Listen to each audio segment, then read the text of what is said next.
You are watching Tech Dynamo, Digital Evolution. Today we are going to learn video editing using this free video editor called MiniTool MovieMaker version 7.3.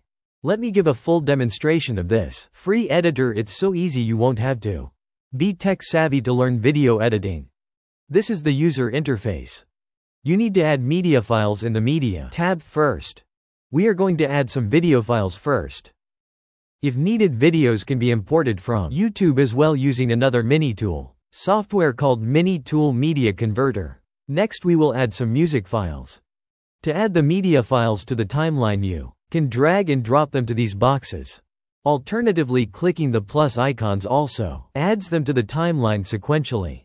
For the pictures, the procedure is the same.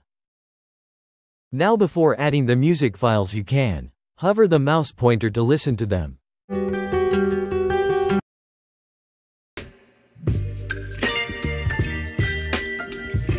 Then drag or click the plus button to add the music to the music track in the timeline. The music files can be moved to match the video, and of course multiple music can be added in the same track.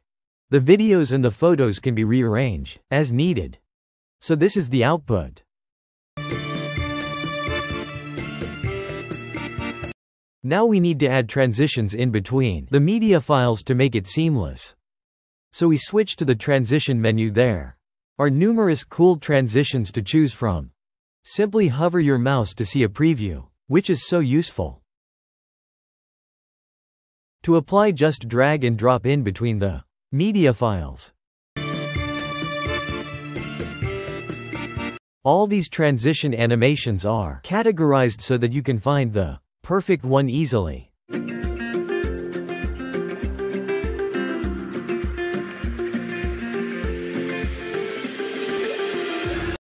Finally, once the video editing part is done, export at full HD resolution at up to 60 frames per second. Here are the supported formats. Also, you can choose to export in device supported formats so that you don't face issues playing them back in your phones.